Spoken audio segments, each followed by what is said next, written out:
Bueno, estamos en nuestro 32º podcast. Este es el final de la serie de Identidad y Propósito. Quiero agradecer a todos los que nos están viendo.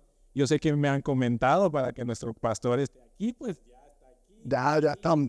Va a resolver la serie que se termina hoy, la de Identidad y Propósito. Pero antes de eso, vamos con nuestro intro.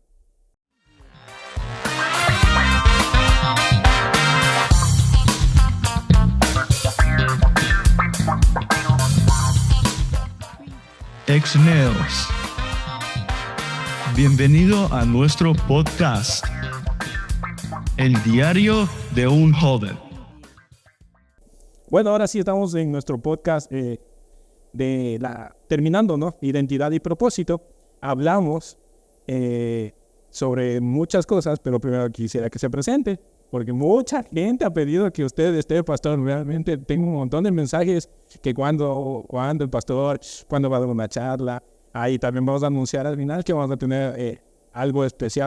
Seguro. Sí, un saludo a todos los que nos están viendo y nos alegra la interacción que han tenido en este proyecto, que ha sido el bebé de César.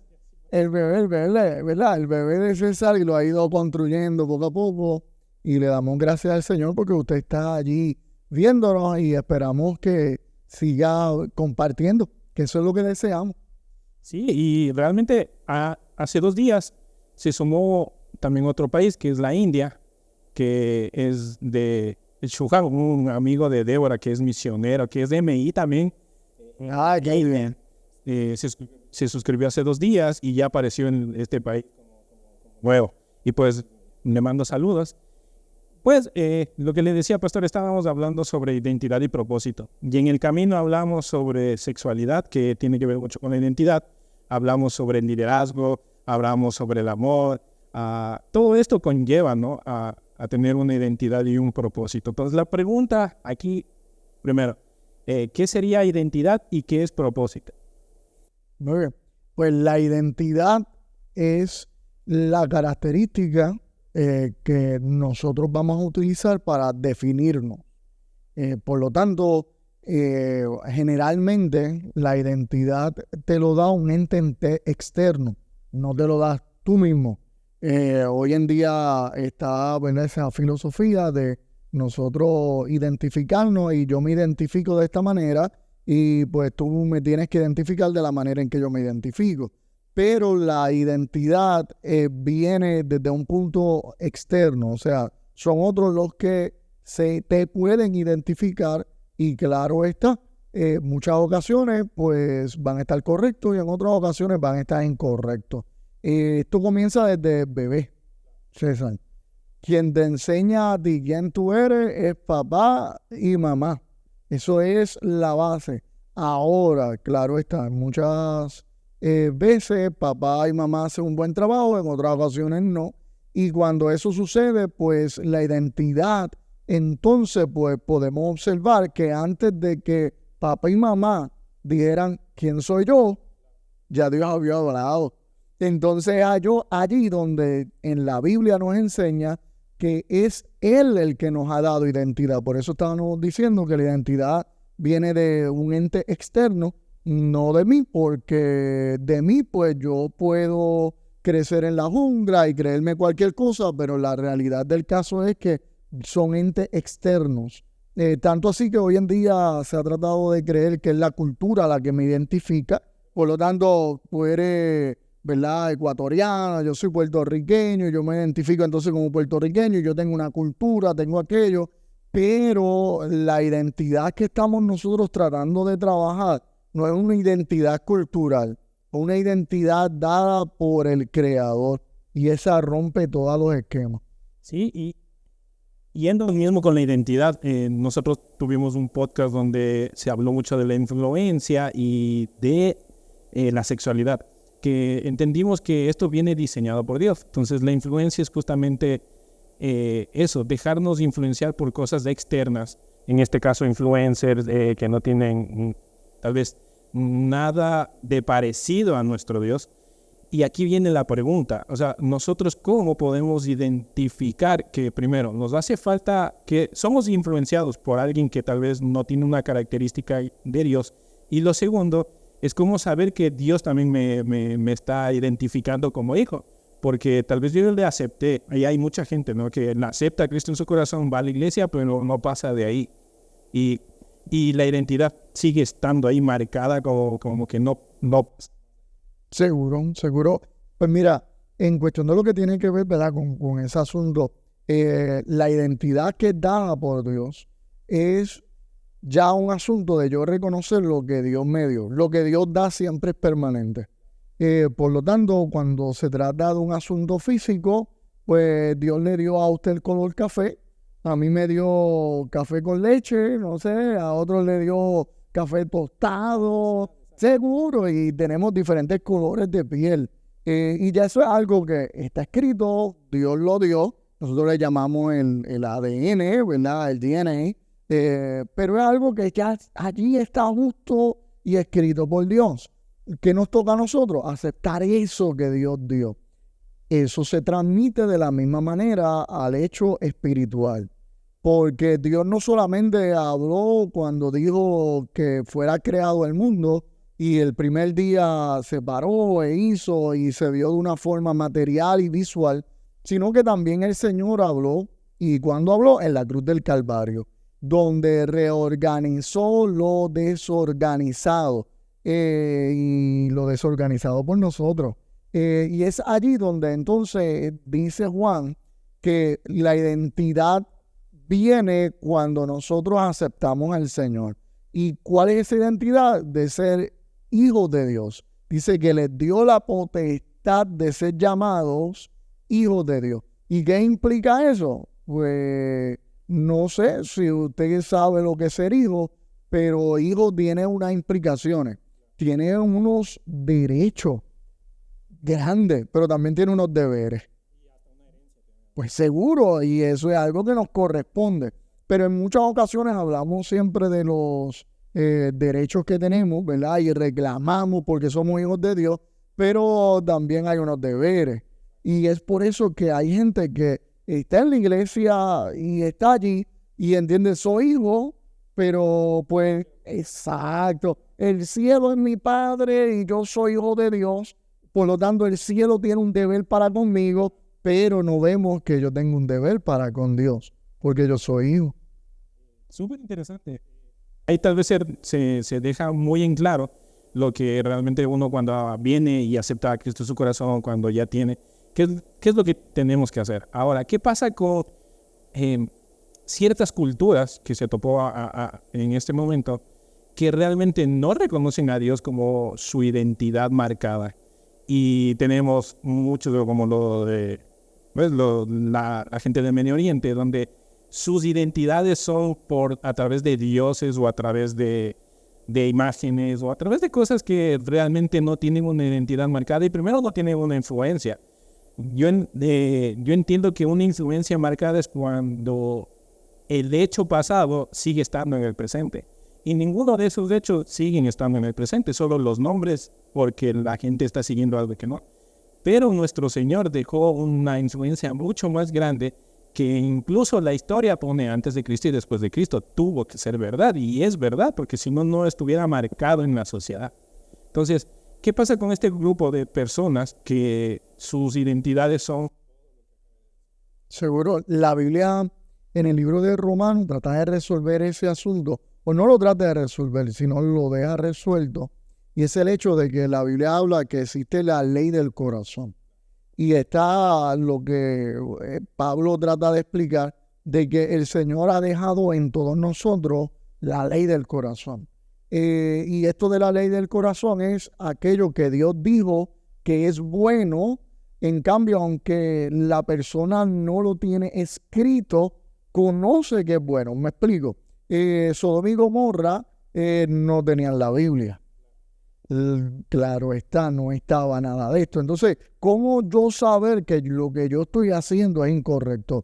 Noé no tenía la Biblia. Pero ¿cómo yo saber que lo que yo estoy haciendo es correcto? Y es allí donde nosotros, ¿verdad? O más bien la Biblia le llama la ley del corazón. Acá en ocasiones le podemos llamar hasta conciencia y demás. Y es aquello que nos reprende cuando vamos a hacer algo incorrecto.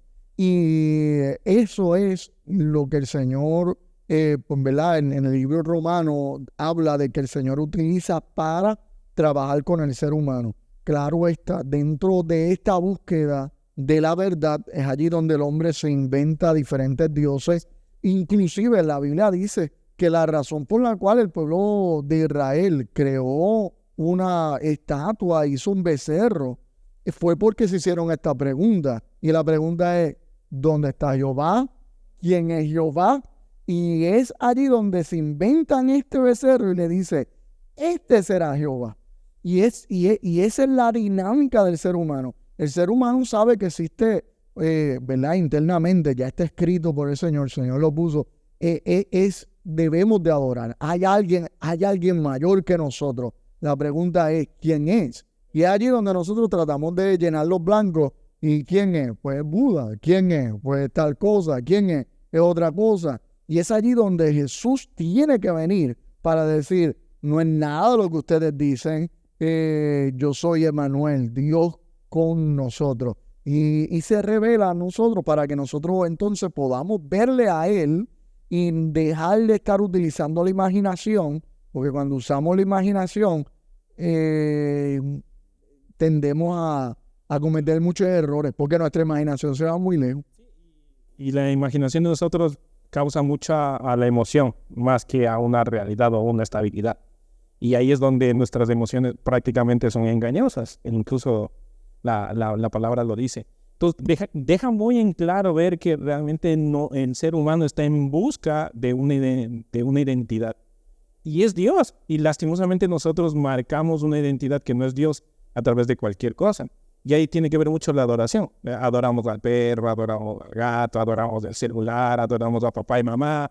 Pero y Dios tal vez lo dejamos en el último renglón y esa no es la idea. Ahora, entre los capítulos, Limelec me dijo una pregunta. A ese yo lo conozco. Sí, dijo una pregunta que realmente no es que no quería contestarla, sino que quería que usted lo resuelva. Y es justamente con lo de la identidad. Pero ¿y por qué no me lo hizo en casa? Porque Por la serie. Quiere que lo responda porque realmente tal vez muchos se preguntan la misma pregunta. Seguro. Los que conocemos de Cristo. Dijo que en el Antiguo Testamento Dios hablaba directamente con las personas.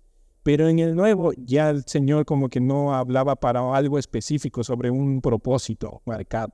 ¿Por qué? Porque vemos que a Noé le hablaba en sueños, Abraham le sacó de la tienda, Moisés.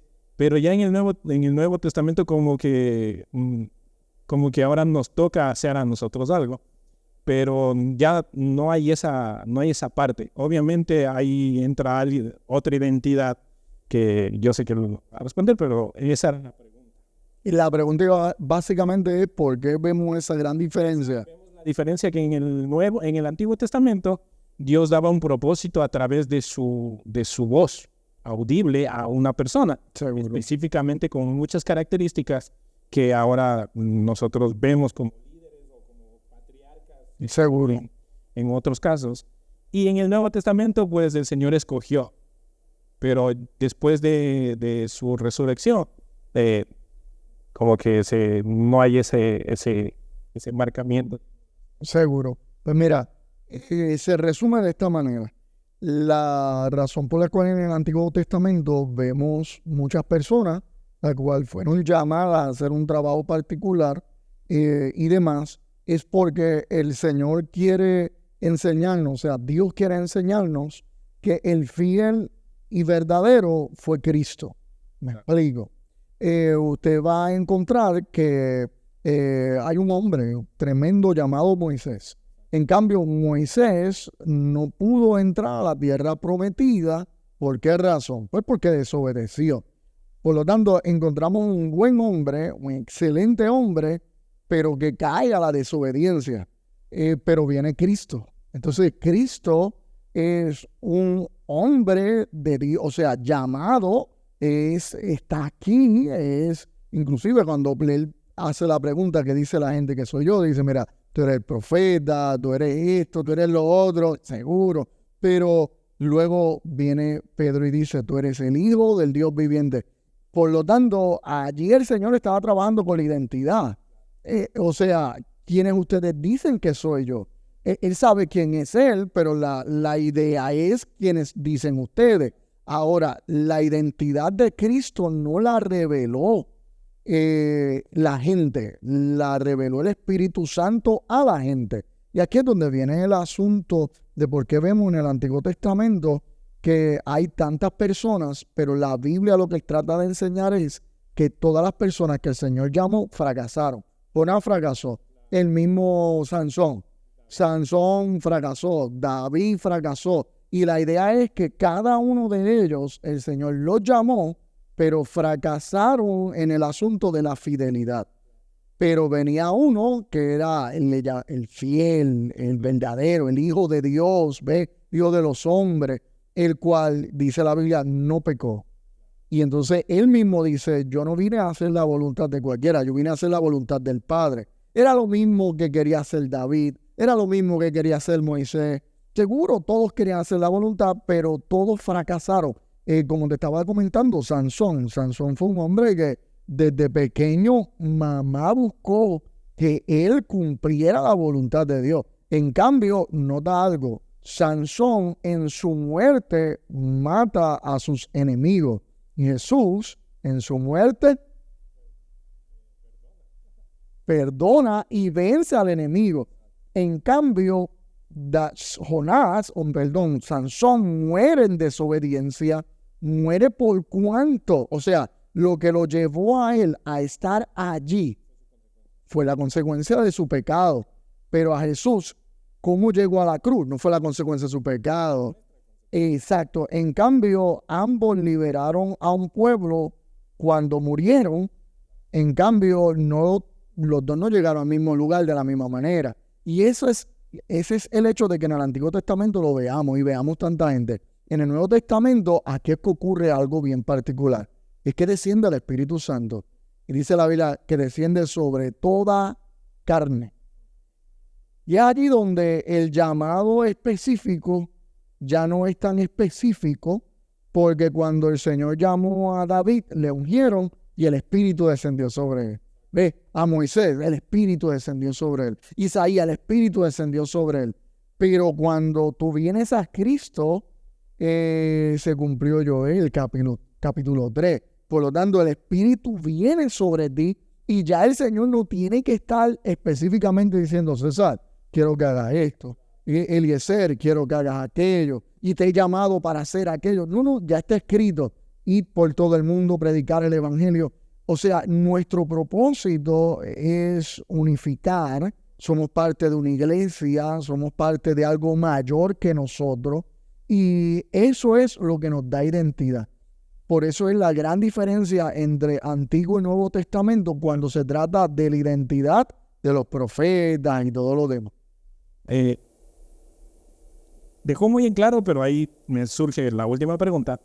Y es justamente esto. El Señor nos da una identidad muy marcada. Y cuando después de su muerte nos da un propósito mayor del que nosotros tal vez estábamos pensando. Y que ahora deberíamos cumplirlo. Justamente lo que explicó. Y aquí viene algo que se topó hace pocos minutos y es la cultura. Entonces el Señor vino a hacer algo con lo que dice, bueno, la teología que estoy estudiando, dice que es contracultura. Ese significado de contracultura a mí se me quedó pensando, yo digo, es verdad, pero nosotros, ninguno de, tal vez hasta ahora yo no he entendido el hecho de la contracultura como el propósito del Señor, porque es lo que vino a hacer. ¿Por qué? Porque dejó establecido un reino. Él es el Rey de Reyes que viene a juzgar esta tierra, como dice Apocalipsis, y está el Evangelio, está la palabra del Señor, y eso es algo que no se marca como cultura. O sea, realmente ni siquiera hablamos de eso. Tal vez entre nosotros nos llamamos hermanos, pero seguimos estando en una casa donde está mi familia de sangre. Entonces, ya el Señor lo pagó en la cruz con sangre. Deberíamos nosotros tal vez dejar esa cultura para tener la del reino de los cielos. Pero no se habla mucho de eso. Y esa es la contracultura tal vez. pero para que usted me diga realmente qué es la contracultura que el Señor vino a hacer antes de su muerte y después, porque los discípulos lo hicieron. Seguro. Lo que sucede con esto de cultura y contracultura desde el punto de vista bíblico es que el Señor no vino a deshacer nuestras culturas. En cambio, los principios que puso hizo que nuestras culturas fueran de alguna manera amenazadas. Explico. Nuestros indios adoraban a dioses. Claro está, cuando aceptamos a Cristo, a pesar de que nuestras culturas nos enseñen, adora la nube, adora el sol, adora aquello, al venir a Cristo nos convertimos en contracultura por cuanto ya hay algo escrito por Dios, dado por el Señor, que si me quieres seguir, tienes que dejar esto. Pero también podemos ver en la Biblia que hubo gente muy sabia, como lo hizo Pablo, que vio la cultura y deseó predicar utilizando la cultura. Y fue que se metió al Areópago, miró y vio que había muchas estatuas, y cuando vio había una estatuilla y decía al Dios no conocido. Y es allí donde él se para y utiliza la cultura para enseñar una verdad bíblica. Y la verdad bíblica es que todos los dioses, y eso lo descubrió los filisteos, que cuando el Dios de Israel estaba en la casa de los dioses de ellos, sus dioses tenían que caer postrados. Y ese es el mismo principio que utiliza Pablo para enseñarle al hombre de que si tu cultura es tu Dios, tu cultura tiene que caer ante los pies del Señor y humillarse. Súper interesante. Y ahí, esta sí es la última. Deja muy claro que esta contracultura es de Dios a través de los discípulos, y los discípulos pues repartieron, y ahí es donde nace la iglesia. La iglesia, ¿cuál sería su identidad y cuál sería el propósito de una iglesia en el 2023, 2024, 2025? ¿Por qué? Porque creo que de 100, el 10% creo que está cumpliendo esta identidad y este propósito, y el 99% se dejaron influenciar. Entonces, como para dejar bien en claro, no del hecho de que nosotros sepamos la verdad o no, sino que la Biblia es la que nos dice realmente qué es la iglesia, qué identidad debería tener en este siglo, y el propósito, porque si no, nosotros ¿cómo vamos a ser guiados? O sea, yo voy a la iglesia y si no me guían, pues voy a seguir siendo el mismo pecador que antes, y no hay una identidad y no hay un propósito. Y, ¿what? Entiendo yo. Sí, mire, la iglesia ha podido manejar el que haya cambios a nivel de casi 2000 años de muchas culturas, y no solamente de una cultura, de cientos de culturas. Y la razón de esto es porque quien da permanencia no es nuestra estrategia, es el Espíritu Santo. El Espíritu Santo es quien causa permanencia y eternidad en las cosas que hay. Por lo tanto, hoy en día nosotros podemos ver micrófonos, televisores, podemos ver tipos de tecnología, pero el propósito no ha cambiado, ni la identidad de la iglesia ha cambiado. Y no nos podemos confundir y de alguna manera disasociarnos y creer que por cuanto hoy tenemos otras cosas, el propósito y la identidad cambió. Una de las cosas que ha sucedido en este tiempo, que por eso es que la iglesia ha estado un poco confundida, es que muchos elementos se han convergido. Sí, distorsionado, pero también se han fundido, se han unido. Me explico. En ese mismo celular o computadora que nos pueda ver la persona, está viendo algo cristiano, está viendo algo de Dios, pero a la misma vez puede ver pornografía. ¿Ves? Con lo mismo mira la Biblia, pero con lo mismo luego entonces pasa a Instagram y ve otra cosa. Entonces, es en un mismo lugar se convergen los deseos del corazón.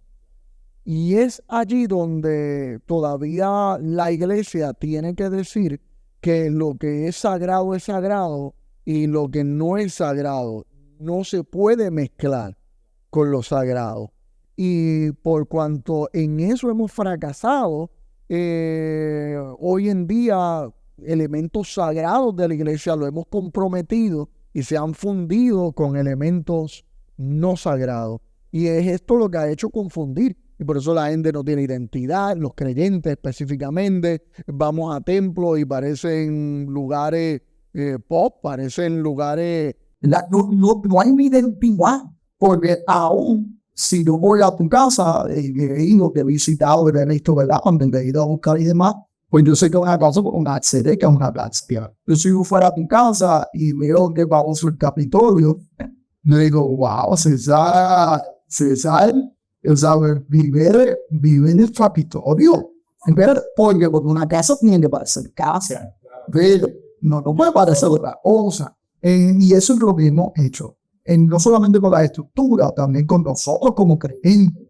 Hemos cambiado nosotros. No parecemos creyentes, pero decimos ser creyentes. Entonces es imposible. Si dices que eres, pues entonces es inevitable que parezcas. Es algo inevitable. El problema es que tratamos de primero ser algo que no son. Entonces, cuando una bicicleta tiene que ser motora, pues primero tiene que ser motora para dar ruido. Entonces, tenemos bicicleta haciendo mucho ruido y te dicen, yo soy motora porque hago ruido. Y el ruido no es lo característico de la motora, es el motor. Y hay muchos creyentes que dicen ser, siendo bicicleta, dicen ser creyentes porque suenan, pero no tienen el Espíritu Santo. No hay motor. Qué interesante. Yo creo que nos dejó bien claro sobre la identidad y el propósito de nosotros y de la iglesia. Y sobre todo cuando el Señor Jesucristo hizo con nosotros. Yo realmente lo que puedo recomendarles es que busquemos esta identidad en Cristo y este propósito a través de lo que el Señor nos dio, porque justamente lo que usted decía, lo sagrado no se puede mezclar.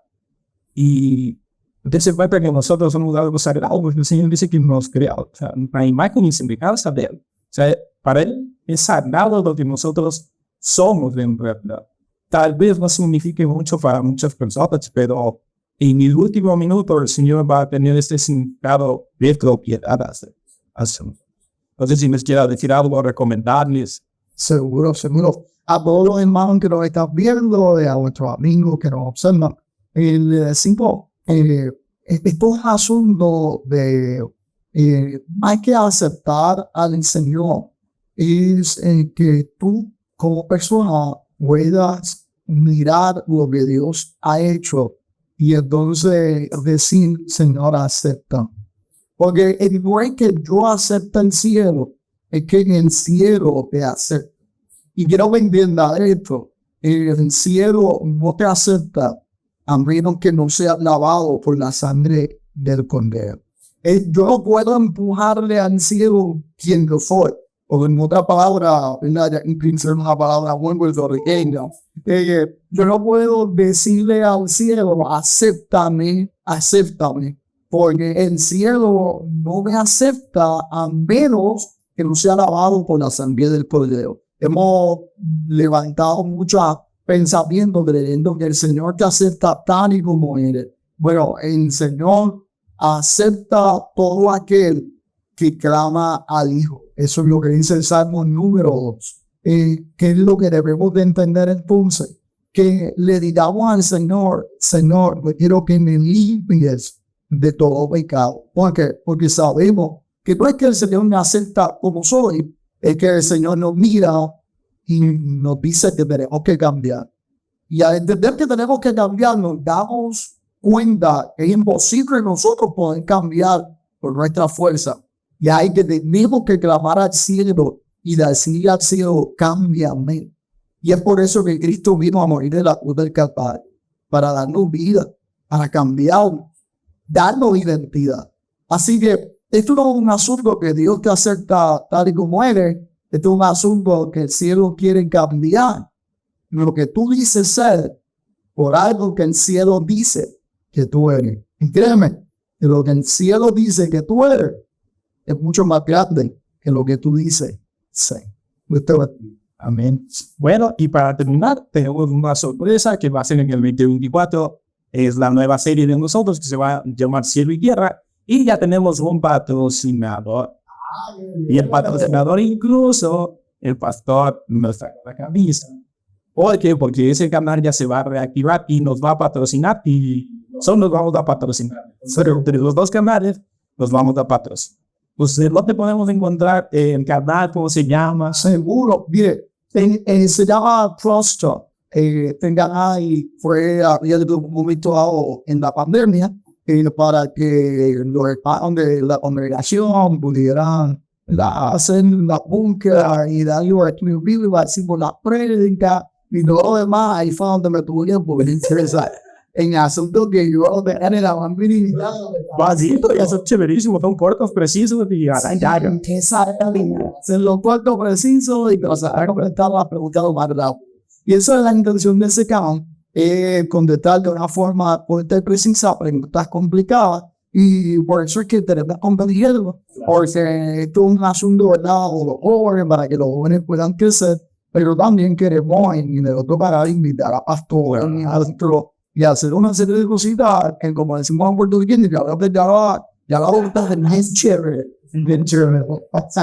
Y justamente nuestro patrocinio va a ser justamente eso, porque nosotros vamos a ayudar al canal y el pastor obviamente va a estar en este canal también dando la reflexión. Usted en el canal del pastor, que es otro canal, usted va a encontrar un poquito más de contenido, un poquito más claro.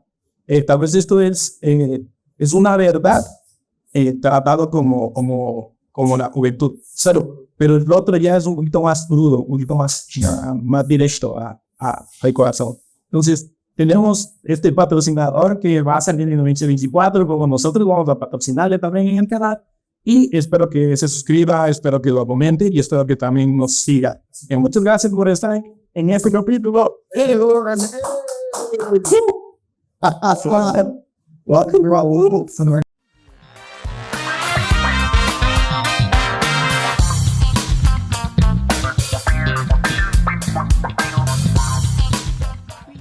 Ex-Neos.